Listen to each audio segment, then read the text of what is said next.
The telegram arrived in Boston on a bitter February morning in 1876. But Josephine Walsh barely felt the cold as she stood outside the Western Union office, reading the words that would change her life forever. A rancher in Colorado needed a wife, someone practical and hardworking, and her cousin had suggested her name without permission, leaving Josephine with an impossible choice. Accept this stranger's proposal, or face another winter serving meals to railroad men who grabbed at her skirts while her landlady threatened eviction. She took the train west 3 weeks later with a small trunk and emptier heart, watching Boston disappear behind industrial smoke and snow. The landscape shifted from crowded cities to endless plains, and with each passing mile, Josephine felt the weight of her past settle deeper into her bones. Her reflection in the train window showed a woman of 22 who looked much older, with dark hair pulled severely back and eyes that had forgotten how to soften. She had not smiled in 3 years, not since the day her family died in a tenement fire while she worked a double shift. The guilt had carved itself into her features, freezing her face into an expression of perpetual solemnity that made strangers uncomfortable and suitors scarce. Denver sprawled beneath the Rocky Mountains like a promise half-kept, all wooden buildings and muddy streets, bustling with miners and merchants and dreamers. Josephine stepped off the train with her trunk, searching the crowd for Matthew Nash, the man whose carefully worded letters had convinced her that marriage to a stranger could not possibly be worse than the life she was leaving behind. She spotted him immediately, because he was the only man holding his hat in both hands like he was trying to strangle it.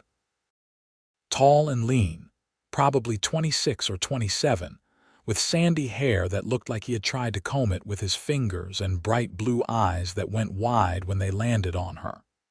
He wore clean clothes that were clearly his Sunday best, though his boots were scuffed from years of hard work.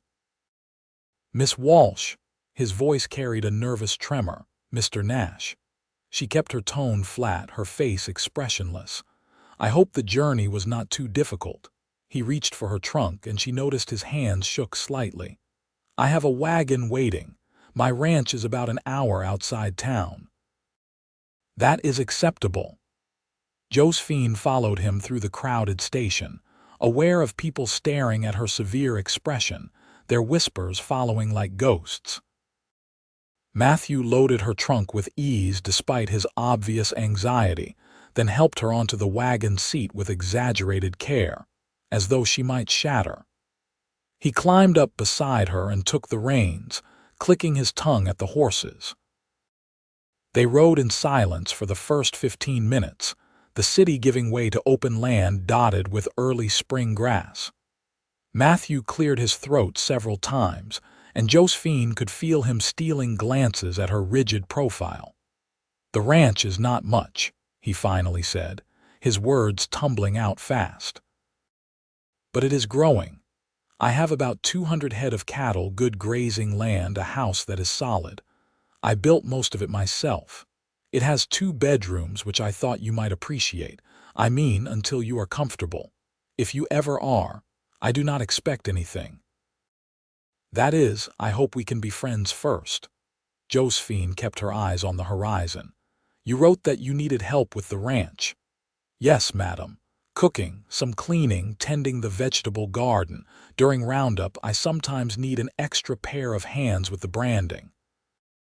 But I would never ask you to do anything dangerous. I am not afraid of work." "No, madam, I figured that from your letters." Another pause. "You write beautifully, very proper." She said nothing. What could she say?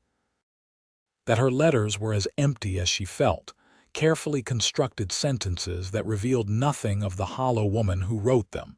Matthew tried again. "There is a preacher in town. I thought we might marry tomorrow if that suits you. Give you time to rest first and see the place. Make sure it is what you want. I came here to marry you, Mr. Nash. Tomorrow is acceptable." He fell silent then, and Josephine felt a flicker of something almost like guilt. He seemed kind, this nervous cowboy who could not stop fidgeting with the reins. But kindness had died with her family, burned away in flames she could not fight, and she had nothing left to offer him but competent housekeeping and cold courtesy. The Nash ranch appeared as they crested a small rise, a sturdy house of weathered wood with a porch that wrapped around two sides, a barn, several outbuildings and corrals where horses lifted their heads at the wagon's approach. Mountains rose in the distance, still capped with snow that caught the afternoon light. "It is pretty here," Josephine said, because it was true and because he had been kind enough to try at conversation. Matthew's face lit up like she had given him a gift. "You think so?" "I picked this spot because of the view. My partner Samuel said I was foolish, that I should have built closer to the creek, but I wanted to see the mountains every morning." He helped her down from the wagon with the same exaggerated care, then carried her trunk up the porch steps. The house smelled of wood smoke and leather and coffee. The main room served as both kitchen and sitting area, with a stone fireplace, a handmade table, and furniture that was simple but well crafted. Everything was clean but obviously lacking a woman's touch. "Your room is through here." Matthew carried her trunk to a small bedroom with a window overlooking the mountains. The bed was covered with a colorful quilt. "My mother made that. It is the only nice thing I have to offer." Josephine ran her hand over the careful stitches. "Where is she now?" "Died 2 years back. Fever." His voice went soft. "My father passed the year before. That is when I decided to make a real go of the ranch, build it into something. I am sorry for your loss." "Thank you, madam." He backed toward the door. "I will let you rest. There is stew on the stove if you are hungry. I need to check on the cattle before dark." After he left, Josephine sat on the bed and stared at the mountains until the light faded. She did not cry. She had not cried since the fire, though sometimes she wished she could, wished some release might come for the grief that sat in her chest like a stone. Instead, she unpacked her meager belongings, changed from her travel clothes, and went to examine the kitchen. Matthew returned at dusk to find her stirring the stew, which she had supplemented with dried herbs she found in the cupboard. He stopped in the doorway, surprise crossing his features. "You did not have to do that. You must be exhausted." "I am not delicate, Mr. Nash." "Matthew, please." "And I did not think you were delicate. I just thought you might want to rest." They ate in awkward silence. Josephine could feel him searching for conversation topics and discarding them. Finally, he said, "I should warn you, I am not very good at being serious. My mother used to say I would crack jokes at my own funeral." "That must be difficult for you," Josephine said, her tone carefully neutral, "having me here." "No, no, that is not what I meant." Matthew set down his spoon. "I just meant that I tend to talk when I am nervous and I say foolish things. I wanted you to know in advance in case I say something stupid, which I probably will. I already am." Despite herself, despite everything, Josephine felt the faintest stirring of something that was not quite amusement but close enough to startle her. She smothered it immediately. They married the next day in a brief ceremony at Denver's small church, with the preacher's wife and Matthew's ranch hand Samuel as witnesses.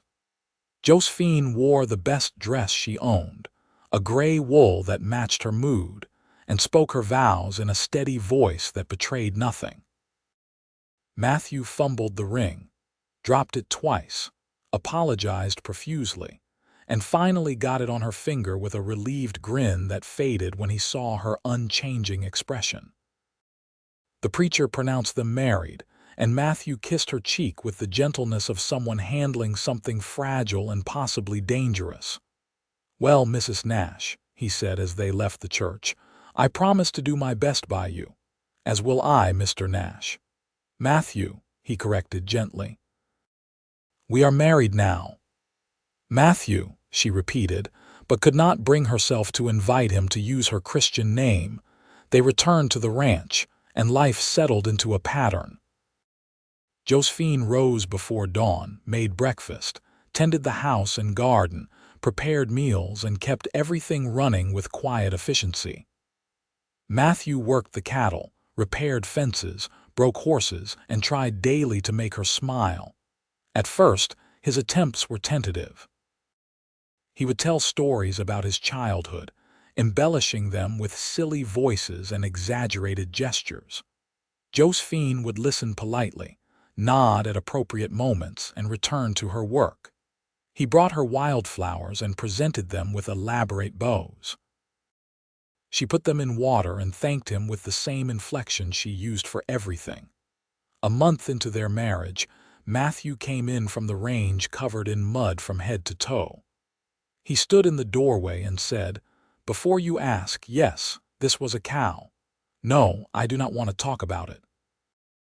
And yes, I lost the argument." Josephine looked up from the bread she was kneading. "You should remove those clothes on the porch." "Yes, madam." He started to turn, then paused. "Though I should mention that the cow is probably telling all her friends right now about the foolish human who thought he could move her away from her calf. She is laughing at me, Josephine. A cow is laughing at me." Something flickered in her chest, but she kept her face smooth. "That must be humbling. It truly is." He squelched off to the porch, and she heard him muttering about bovine dignity. At dinner he appeared clean and sheepish. "I am sorry about the mud. It is a ranch. There will be mud. You are very understanding." He poked at his food. "Most women would have been upset." "I am not most women." "No," Matthew said softly, "you are not."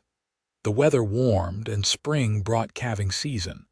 Josephine found herself working alongside Matthew more, helping with difficult births, feeding orphaned calves, keeping watch over the herd. He never asked her to do the heavy work, but she did it anyway, because staying busy meant less time to think about the emptiness inside her. One night, they spent hours in the barn with a heifer having her first calf. The birth was difficult, and Matthew's hands were steady and sure as he helped guide the calf into the world. When it finally slipped free, wet and blinking, Josephine felt something crack in her chest, just a hairline fracture, at the sight of new life. "There you are," Matthew murmured to the calf, his voice full of wonder. "There you are, little one." The heifer turned and began licking her baby clean, making soft sounds that Josephine recognized as love. Matthew sat back on his heels, wiping his hands on a rag, and looked up at Josephine with such pure joy that she had to turn away. "Are you all right?" he asked immediately. "Fine. Just tired." "You did beautifully. I could not have done this without you." He stood and touched her shoulder briefly, then withdrew. He was always careful never to push, never to demand more than she could give. Summer arrived with heat that shimmered over the grasslands. Josephine's garden flourished under her care, and she spent long hours in the kitchen preserving vegetables, making jams, preparing for winter. Matthew would find excuses to come inside during the hottest part of the day, drinking water and telling her ridiculous stories about the ranch hands, or the cattle, or the horse that had decided to hate him specifically. "I am telling you, Josephine, that mare looked at me this morning like I had personally offended her ancestors. I offered her an apple. She tried to bite my hat." Josephine measured sugar with precise movements. "Perhaps she does not like apples." "Everyone likes apples. It is an apple." He paused. "Are you saying I should try a different fruit? Should I offer her a peach? Do I need to court this horse properly? I am saying that perhaps she is not interested in your offerings." Rejection from a horse. This is what my life has become. But he was grinning, and Josephine felt that crack in her chest widen just slightly. Samuel, the ranch hand who helped during busy seasons, pulled Matthew aside one day while Josephine was hanging laundry. She was not trying to eavesdrop, but voices carried in the clear air. "You are torturing yourself," Samuel said bluntly. "She is never going to warm up to you. You do not know that. Matt, it has been for months. She still calls you Mr. Nash half the time. She looks at you like you are furniture. She has been through something terrible. I can see it in her eyes. And you think making jokes is going to fix her? I think," Matthew said slowly, "that she is drowning, and maybe if I can make her laugh, she might remember how to breathe." Josephine's hand stilled on the wet sheet she was hanging. She stood there, hidden by the laundry line, and felt something shift inside her. That night, Matthew came in late from checking the herd. She had kept dinner warm for him, as always. He ate quietly, exhaustion evident in every movement. "You should hire more help," Josephine said. "Cannot afford it yet. Maybe next year if the cattle prices hold. You work too hard." He looked up, surprised. "I could say the same about you. You are up before me and still working when I go to bed." "I do not mind the work." "Neither do I." He smiled, softer than his usual grins. "This is what I always wanted. A place of my own, cattle, maybe a family someday." He stopped, flushing. "I mean, I know our arrangement. I am not pushing. I just meant in general, the idea of it." Josephine set down her cup carefully. "Matthew." It was the first time she had used his name without prompting. His eyes widened. "Yes. Why did you want a mail-order bride?" He was quiet for a long moment. "Honestly, I am not good at courting. I get nervous and say stupid things, and the girls in town all want someone more sophisticated. Someone who can take them to Denver for dances and buy them pretty things. I am just a rancher who talks to cows." He smiled ruefully. "I thought maybe if I found someone through letters, someone practical who wanted a simple life, it might work better than trying to be something I am not." "You are not what I expected," Josephine said. "Is that good or bad? I do not know yet." But something had shifted. She could feel it, like ice beginning to thaw. Autumn painted the mountains in gold and orange. Josephine had been at the ranch for 7 months, and the patterns of her life had settled into something almost comfortable. She knew how Matthew took his coffee, which stories he told when he was tired versus when he was happy, the way he sang off-key while working and did not realize he was doing it. One October morning, he came in from the barn walking strangely, sort of hunched and careful. Josephine looked up from the stove. "What happened?" "Nothing. I am fine." "Matthew Nash, you are limping." "I am not limping. This is my normal walk. I have always walked like this. You just never noticed." Despite herself, despite 3 years of frozen grief, Josephine felt her mouth twitch. Just the tiniest movement, gone almost before it began, but it was there. Matthew froze, staring at her like she had performed a miracle. "Did you almost smile?" "No, you did. I saw it. Your mouth moved. You are imagining things. Now tell me what happened." "The new stallion kicked me." "It is just a bruise." He was still staring at her with wonder. "You almost smiled, Josephine. I saw it. You should put ice on that bruise." I should frame this moment. I should write it down. October 15th, 1876, Josephine Nash almost smiled. "You are being ridiculous." "I am being honest." He moved closer, and for the first time since the wedding, the space between them felt charged with something other than awkwardness. "I have been trying for months to make you smile. Tell me what worked. Was it me getting injured? Because I can arrange that. I will have Samuel hit me with a shovel if that is what it takes. Do not be absurd." "Absurdity is all I have." But he was smiling, and his eyes were so full of hope that Josephine had to look away. "The ice," she said firmly. "Yes, madam." After that day, something changed between them. Not suddenly, not dramatically, but like a river slowly wearing away stone. Matthew continued his daily campaign of jokes and stories and silly gestures. But now Josephine found herself listening differently, found the crack in her chest widening into something that let light in. He told her about growing up on a farm in Missouri, about his parents who had loved each other fiercely despite having nothing, about coming west after they died because he could not bear the memories.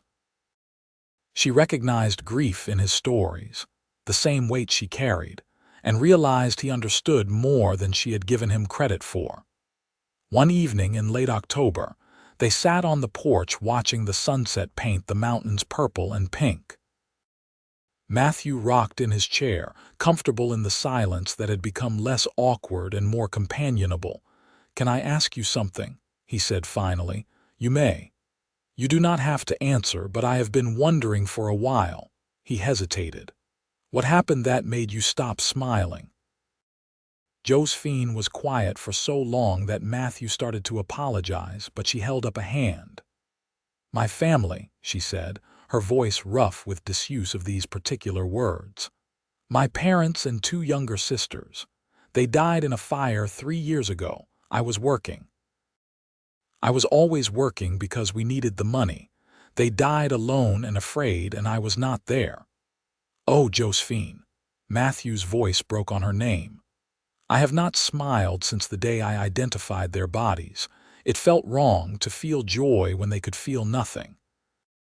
Like I did not deserve happiness because I failed to protect them. It was not your fault. I know that in my head, but my heart has not accepted it yet." Matthew reached across the space between their chairs and laid his hand palm up on the armrest, an invitation, not a demand. Josephine stared at it for a long moment, then slowly placed her hand in his. His fingers closed gently around hers. "Thank you for telling me," he said. "And Josephine, your family would not want you to stop smiling. People who love us never want us to carry our grief like a punishment." She could not respond, but she did not pull her hand away. They sat like that until full dark, hands linked, watching stars emerge. Winter came early that year. By November, snow was falling regularly, and the ranch work shifted to feeding cattle and keeping stock warm. Josephine and Matthew worked together more now, comfortable in their partnership, even if other aspects of their marriage remained unconsummated and uncertain. Matthew had never pushed, had never suggested she move from her bedroom to his, and Josephine was grateful for his patience even as she began to wonder what it might be like to close that distance. One blizzard trapped them inside for 3 days. Matthew entertained her with increasingly elaborate stories that she suspected were at least partially invented. He acted out the parts, doing voices, making such ridiculous faces that Josephine had to press her lips together hard to keep from reacting. "You are going to smile," he told her on the second day, pointing dramatically. "I can see it. You are weakening." "I am doing no such thing. You are. Your eyes are laughing even if your mouth will not cooperate. You are insufferable. But am I wrong?" She threw a dish rag at him and he caught it, looking delighted that she had initiated playfulness. Christmas approached, and Josephine threw herself into preparations. She baked and cooked and decorated the house with pine boughs, creating something that felt almost like a home. Matthew brought in a small tree and pretended to be completely incompetent at decorating it, getting himself tangled in garland until Josephine had to rescue him. "I swear this was not intentional," he said, wrapped in evergreen garland like a very festive captive. "Of course not. I am genuinely stuck, clearly." She began unwinding him, standing close enough to smell the pine and snow on his clothes, aware of his eyes on her face.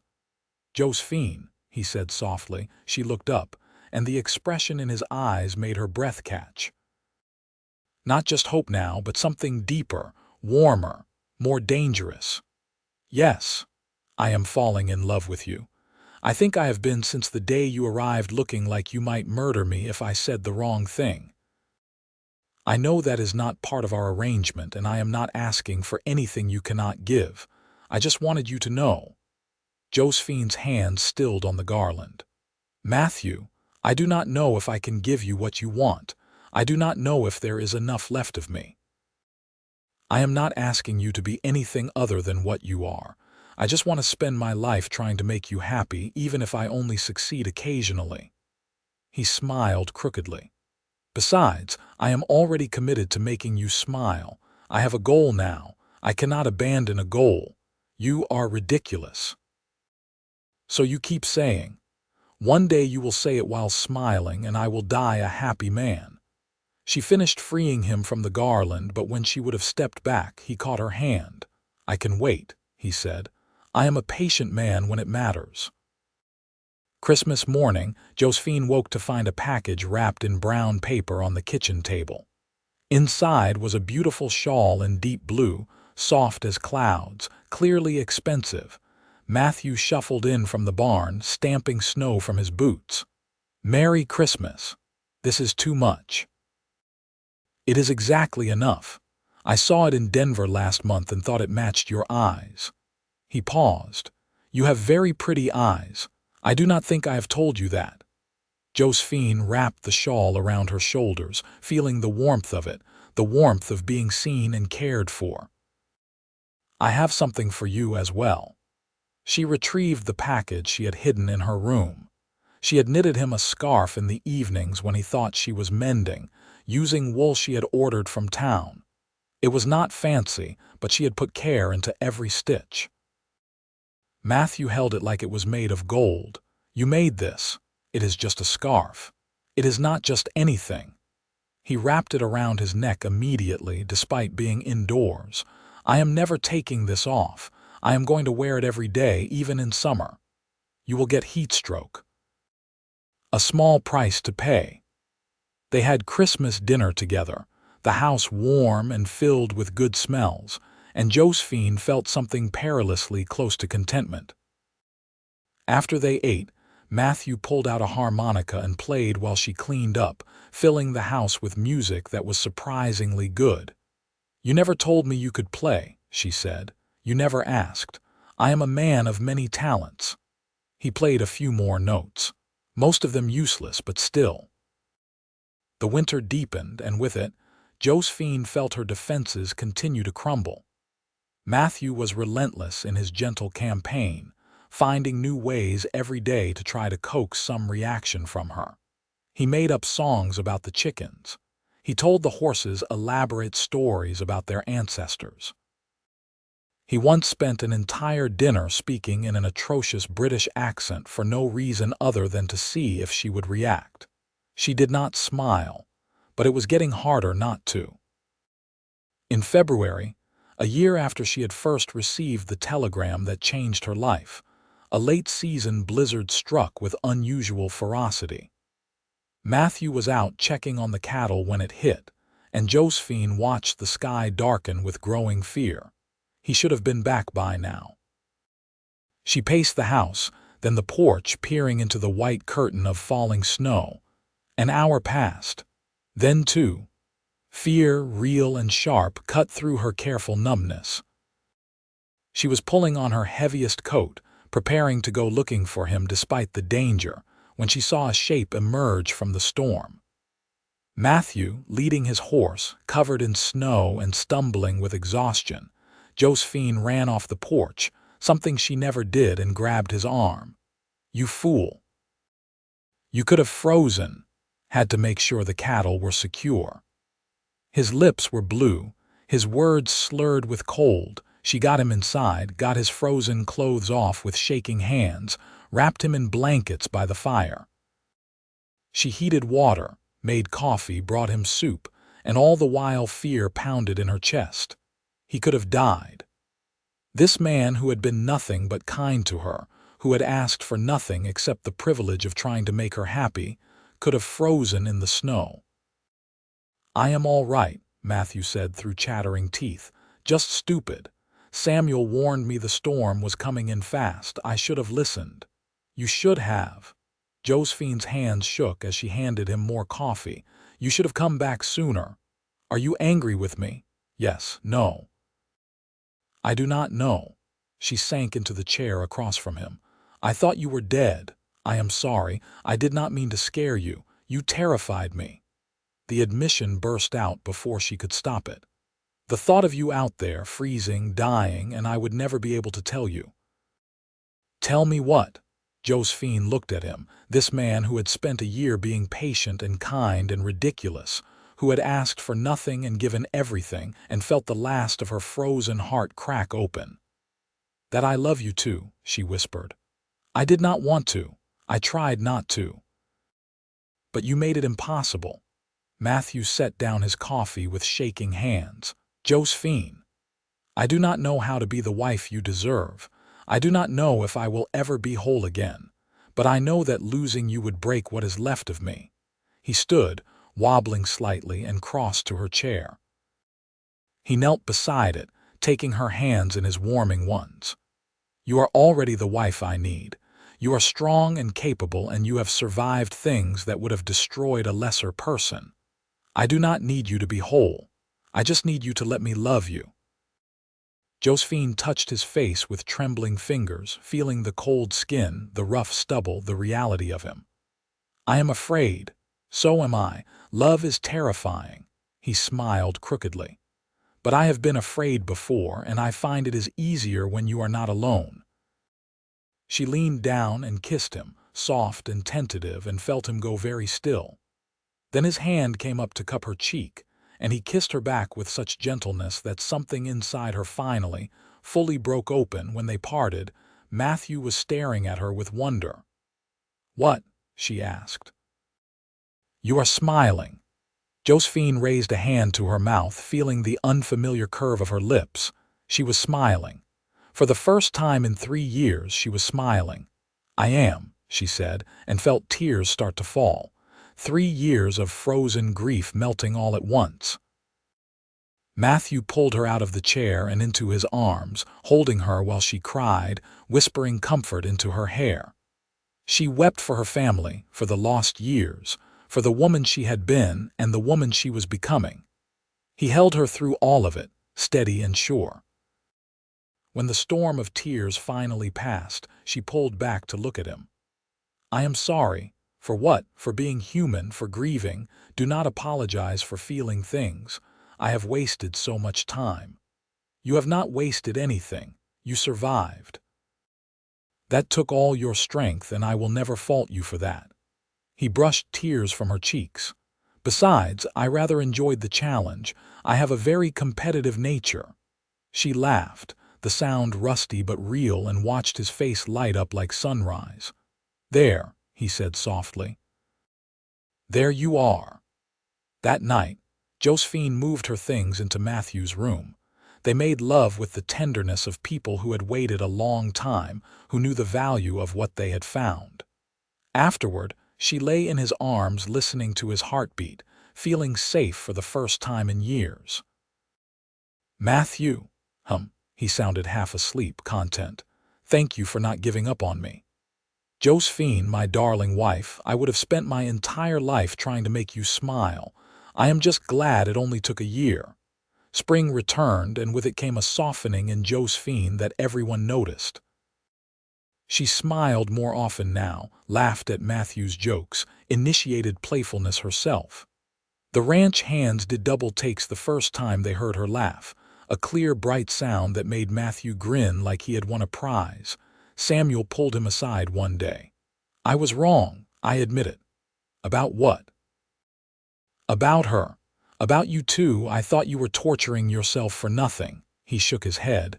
"But you knew what you were doing." "I just loved her," Matthew said simply. Everything else followed from that. The ranch prospered. With Josephine working beside him fully now, with joy instead of just competence, they were able to expand. They hired 2 more hands, increased the herd, built a larger barn. Matthew taught Josephine to ride properly, and she turned out to have a natural seat and a way with horses. "You have been holding out on me," he accused one day, watching her canter across the meadow. "You are a better rider than I am." "I know," she called back, laughing. In the summer of 1877, Josephine discovered she was pregnant. She told Matthew one evening after dinner, watching nervousness and joy war on his face. "A baby," he said, touching her still flat stomach with reverent hands. "We are going to have a baby. Are you happy?" "Happy." "Josephine, I am terrified and delighted and so in love with you I can barely breathe." "Good, because I am terrified too. We will be terrified together, as we do most things." Their son arrived in early spring of 1878, squalling and red-faced and perfect. They named him Thomas, after Matthew's father, and Josephine discovered that her heart, which she thought had been destroyed, had actually just been waiting for enough love to rebuild it. Matthew was a devoted father, walking the floor with Thomas at night, singing to him in his off-key voice, telling him ridiculous stories that the baby could not possibly understand but seemed to enjoy anyway. Watching them together, Josephine felt her smile come easier and easier. One evening, she found Matthew on the porch with Thomas, pointing out stars. "That one is the Big Dipper," he was saying seriously to the 4-month-old. "Very important for navigation. And that one is the Little Dipper, which is less important but still pretty. And that one I call the Confused Rabbit because it looks like a rabbit who cannot find his way home." "That is not a real constellation," Josephine said from the doorway. "Shh, you will confuse him. I am teaching our son astronomy. You are making things up. I am encouraging his imagination." He grinned at her. "Come here." She joined them, and Matthew shifted Thomas so they could all fit in the rocking chair, a tight, warm bundle of family. The baby grabbed at Josephine's finger, holding tight. "Do you remember when you first arrived?" Matthew asked softly. "You looked so sad I thought my heart would break. I had no idea how to help you. You helped me by being exactly who you are. A ridiculous man who talks to cows. A good man who loved me when I could not love myself." Thomas made a small sound, and they both looked down at him. His eyes were drifting shut, his tiny face peaceful. "He has your nose," Matthew whispered. "He has your stubbornness. He refused to sleep for 2 hours today." "That is not stubbornness. That is determination. It is a family trait." Josephine leaned her head against Matthew's shoulder, feeling the solid warmth of him, the gentle rock of the chair, the weight of her son. This was happiness, she realized. Not the absence of grief, which would always be part of her, but the presence of love strong enough to carry both sorrow and joy. The years flowed past like water. Thomas grew from baby to toddler to young boy, wild and curious and full of his father's humor. Josephine watched Matthew teach their son to ride, to rope, to treat animals with respect and land with care. She saw her own determination in Thomas, her resilience, and was glad. In 1881, their daughter Margaret arrived, smaller and quieter than Thomas had been, with dark hair like Josephine's and eyes that were already thoughtful. Matthew carried her everywhere, completely smitten, while Thomas adjusted to sharing attention with a combination of resentment and fierce protectiveness. "She is so small," Thomas said, peering at his sister. "Will she break?" "No, she is stronger than she looks," Josephine assured him. "Like all women." Matthew caught her eye and smiled, remembering perhaps the strong, sad woman who had arrived at the Denver station 5 years earlier, all sharp edges and frozen grief. The ranch continued to grow, becoming one of the more successful operations in the area. They built a larger house, added more land, brought in better breeding stock. Samuel eventually married and built his own place nearby, and his wife Rachel became Josephine's closest friend. On their 10th anniversary, Matthew took Josephine to Denver for a rare trip away from the children, who stayed with Samuel and Rachel. They had dinner at the finest restaurant Denver offered, stayed in a hotel with actual wallpaper, and walked the streets like they were courting. "Do you remember our wedding?" Matthew asked as they strolled arm in arm. "I remember being terrified, and you dropped the ring." "Twice. I dropped it twice. I was so nervous," he laughed. "You looked at me like you were planning my murder." "I was emotionally planning everyone's murder in those days. And now I am planning what to make for dinner next Tuesday. I have become very domestic. You have become very happy. I can tell by how often you smile." Josephine stopped walking and turned to face him. "I smile because you spent years making me remember how you never gave up, even when I gave you nothing back. You gave me everything. You just did not realize it yet." He cupped her face. "Besides, it was not really work. I enjoyed the challenge, and I got to fall more in love with you every day. You are still ridiculous, and you are still beautiful when you smile." They kissed there on the Denver street, not caring who saw, and Josephine felt grateful for the telegram that had arrived on a bitter February morning all those years ago. Grateful for the risk she had taken. Grateful for the man who had been patient enough to wait for her to thaw. More years passed. Thomas grew into a young man who was good with horses and better with people, who had his father's humor and his mother's strength. Margaret became a voracious reader with a gift for numbers, who helped Josephine keep the ranch books and dreamed of going to college someday. In 1889, when Thomas was 11 and Margaret was 8, Josephine found herself pregnant again, a surprise at 35. Matthew was delighted, though worried about her. "Women have babies at 35 all the time," she assured him. "Not my wife. My wife is precious and I am allowed to worry." "You are allowed to stop hovering." "I will take that under advisement and completely ignore it." Their second daughter, Sarah, arrived without complication, red-haired like Matthew's mother had been, with a temperament that was sunny from the start. She smiled at everyone, laughed easily, and seemed to find joy in everything. "She is your revenge," Josephine told Matthew, watching him play with the baby. "For all the time I did not smile. She is perfect. They all are." He looked up at his wife, his face soft with love. "Thank you." "For what?" "For saying yes to a rancher you had never met, for coming west, for letting me love you, for building this life with me." He gestured around at the ranch, the house, the children playing in the yard, for all of it. Josephine joined him on the porch, baby Sarah content in Matthew's arms, and watched Thomas teach Margaret to rope a fence post while she complained that she would rather be reading. "I should be thanking you," she said. "I came here broken, and you loved me back together. You were never broken. Just hurt. There is a difference." Maybe he was right. Looking back now, she could see that the grief she had carried had not destroyed her but changed her, made her stronger in some ways, even if it had cost her the ability to smile for a while. And Matthew had understood that, had loved her anyway, had waited for her to find her way back to life. "You know what I remember most about our wedding?" she asked. "Me dropping the ring.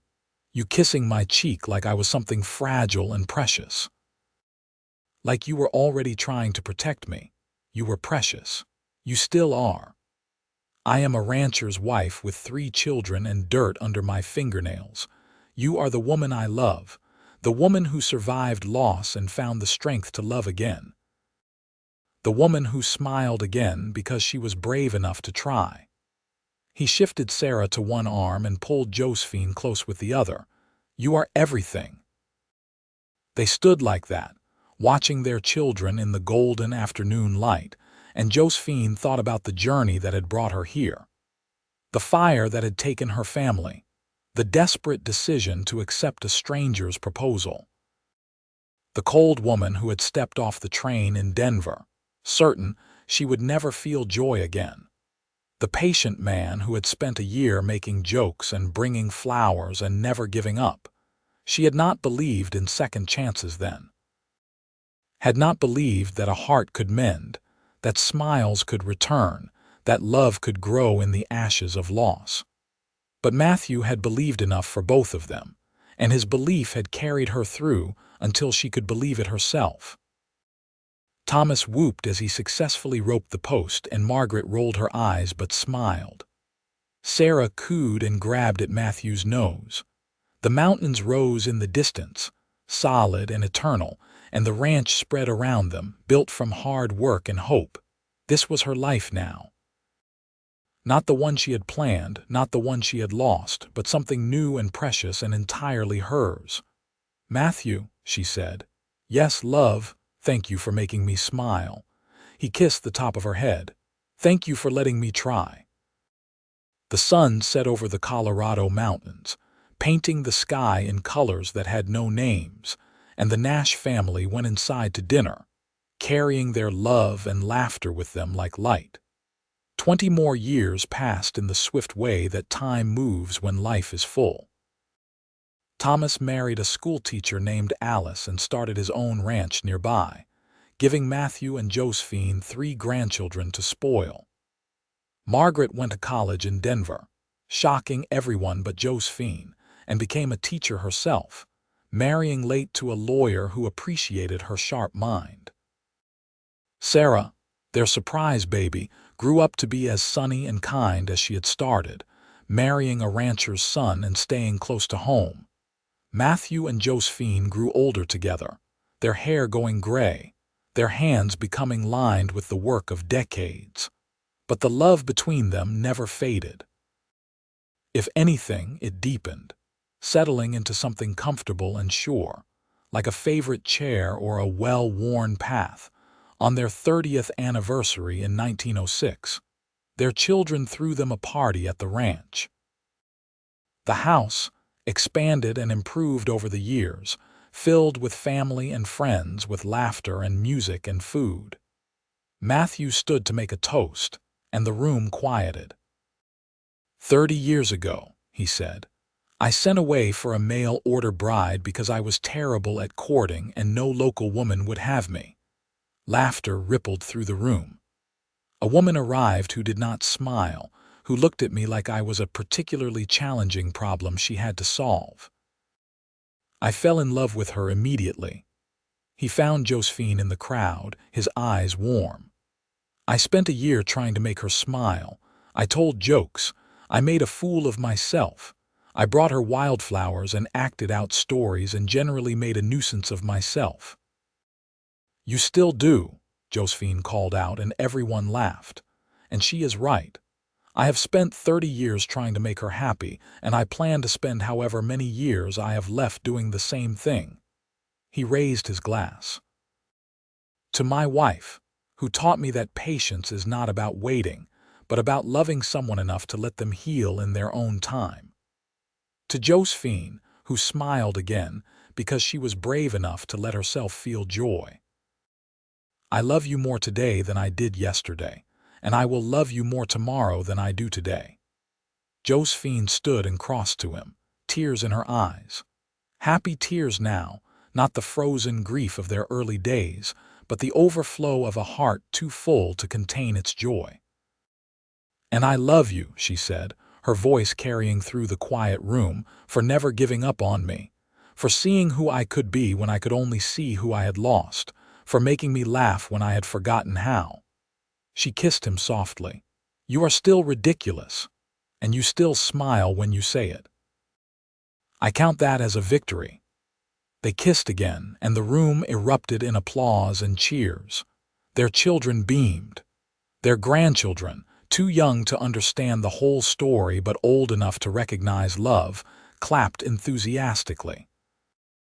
Later, when the party had wound down and guests had departed, Matthew and Josephine sat on the porch in their rocking chairs, the same chairs they had sat in for decades. The ranch was quiet around them, settled into evening peace. Do you ever think about what your life would have been if you had stayed in Boston? Matthew asked. Sometimes, but I cannot regret a path that led me here to you, to our family. She reached for his hand, their fingers intertwining with the ease of long practice. Do you regret sending for a mail-order bride? My only regret is that I did not do it sooner. Though I suppose if I had, it would not have been you, so perhaps the timing was perfect after all." They rocked in comfortable silence, watching stars emerge. The same stars Matthew had once made up constellations for, telling their infant son stories about confused rabbits and lost bears. "Matthew." "Yes, love. I am glad you made me smile." He squeezed her hand. "I am glad you let me. Will you tell me a ridiculous story like you used to?" "At my age, I am not sure I remember any ridiculous stories." "You are full of ridiculous stories. You always have been." Matthew laughed, the sound warm in the darkness. "All right. Did I ever tell you about the time your grandson tried to rope a chicken and ended up getting chased by the entire flock?" "No, though I am not surprised. He has your adventurous spirit. He has his grandmother's determination. That boy would not quit even when he was covered in chickens." Josephine listened to her husband's story, smiling in the darkness, and thought about the long journey from grief to joy. It had not been quick or easy. There had been setbacks and struggles, days when the old sadness crept back in and she had to consciously choose hope over despair. But Matthew had been there through all of it, patient and loving and utterly himself. He had never tried to fix her or change her. He had simply loved her consistently and thoroughly until she remembered how to love herself, and he had made her laugh. God, how he had made her laugh. With his terrible jokes and exaggerated stories, with his willingness to look foolish if it might coax a smile, with his deep and abiding joy in life that was absolutely infectious. She had arrived in Colorado a woman who could not smile.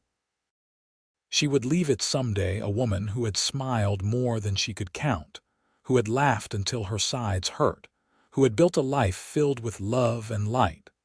All because a cowboy had been stubborn enough to spend a lifetime trying to make her happy. Years continued their steady march. Matthew and Josephine slowed down, as people do, but they never stopped. They still worked the ranch, though their children and grandchildren did most of the heavy labor now. They still sat on the porch every evening, hands linked, watching the mountains catch the sunset. In the spring of 1912, Matthew fell ill with pneumonia. It was serious, and for several frightening days Josephine thought she might lose him. She sat by his bedside, holding his hand, remembering a blizzard years ago when she had realized she loved him. "You are not allowed to leave me," she told him fiercely. "We have a deal. You promised to spend your lifetime making me smile." "Still plenty of lifetime left," he whispered, his voice rough. "Not done yet." And he recovered, stubborn as ever, though he never quite regained his full strength. He moved slower after that, tired more easily, but his spirit remained undimmed. "You are stuck with me," he told Josephine one evening. "I am too stubborn to die. Good. I would be very annoyed if you left before me. That is your primary concern, annoyance and devastating grief." "But mostly annoyance," he laughed, and the sound was weaker than it used to be but still warm. "I love you, Josephine Nash, and I love you, you ridiculous man." They had more years together. Not as many as Josephine wanted, because she would have taken centuries if she could have, but enough. Enough for more grandchildren and eventually great-grandchildren. Enough for golden anniversaries and quiet moments and a lifetime of accumulated memories. Matthew died in his sleep in the winter of 1918, at 70 years old, with Josephine holding his hand. He went peacefully, surrounded by family, in the house he had built and the life he had loved. Josephine grieved, but it was different from the grief that had frozen her at 22. This was the grief of loss, yes, but also the grief of gratitude for what she had been given. 42 years of marriage, 3 children, numerous grandchildren, great-grandchildren just beginning to arrive. A ranch that had prospered. A life that had been full of love. She missed him terribly. Missed his jokes, his stories, his persistent optimism, his unconditional love. But she did not stop smiling. Could not stop, because he had spent so many years teaching her how, and to stop now would dishonor everything he had given her. She lived another 10 years, active and engaged, helping run the ranch, spoiling her growing family, sitting on the porch in her rocking chair, and sometimes talking to the empty chair beside her, as if Matthew could still hear. "You would love your great-great-grandson," she told the empty air one evening. "He has your eyes and your gift for getting into trouble. Sarah says he tried to rope the dog yesterday. The dog was not amused." She smiled, imagining Matthew's laughter. When Josephine died in 1928 at 74, she went peacefully in her sleep, dreaming of mountains and a young cowboy who had loved her enough to be patient, who had spent his lifetime making her smile. Her children found her the next morning, and on her face was a smile, soft and content, as if she had found exactly what she was looking for.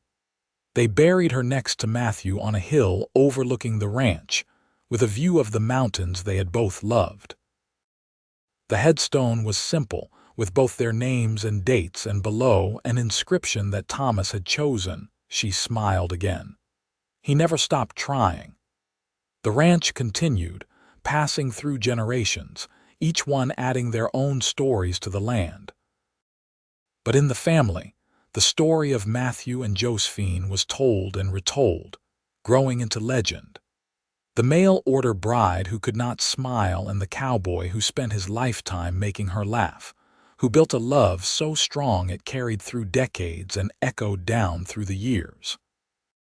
On summer evenings, when the light hit the mountains just right, and the wind whispered through the grass, ranch hands swore they could hear laughter coming from the old house on the hill. And sometimes, late at night, lights would appear in the windows though no one was there, warm and welcoming, as if love itself had soaked into the walls and could not be extinguished even by time. The story ended, but love never really does. It continues in children and grandchildren, in the land that was tended with care, in the lessons passed down about patience and persistence, and the courage to love again after loss. Matthew had promised to spend his lifetime making Josephine smile, and he had kept that promise faithfully until his last breath. But what he might not have realized was that he had done more than that. He had taught her that hearts could mend, that joy could return, that second chances were real and precious and worth fighting for. And Josephine, who had arrived in Colorado certain she would never smile again, had learned that sometimes the greatest courage is allowing yourself to be happy, to let love in, to choose hope over despair. Together, they had built something beautiful. Not perfect, because nothing ever is, but real and true and lasting. A love story for the ages, told in the Wild West, written in smiles and laughter and the steady patience of a cowboy who refused to give up.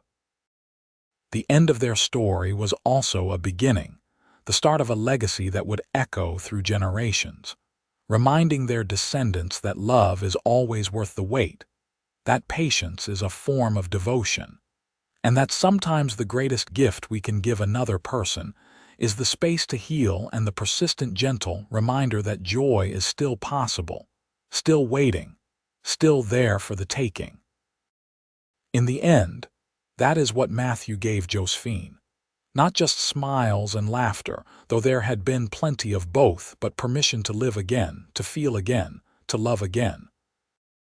And she had given him the same in return, teaching him that love is not always immediate or easy, that sometimes the most rewarding things are those we have to work for, that patience is not passive but active and intentional and brave. Their story lived on in the land they had loved, in the family they had built, in the laughter that still echoed through the ranch house on quiet evenings. And somewhere beyond the mountains, beyond the sunset, two souls sat together on a porch, hands linked, watching stars emerge, telling each other ridiculous stories for all eternity. The cowboy had spent his lifetime making her smile, and she had smiled over and over, year after year, proof that love could heal even the deepest wounds, that joy could return even after the darkest grief, that sometimes all it takes is one person who refuses to give up on you. That was the legacy of Matthew and Josephine Nash. Not the ranch, though it prospered. Not the wealth, though they had been comfortable. But the love, fierce and gentle and absolutely unshakable, that had transformed two broken people into something whole and beautiful and eternally together. And in the mountains of Colorado, where the air is thin and clear, and the sky seems endless, that love remains, woven into the very fabric of the land, a testament to patience and persistence, and the transformative power of refusing to let someone stay lost in their grief. The mail-order bride learned to smile again. The cowboy never stopped trying, and together they built a love story that would last forever.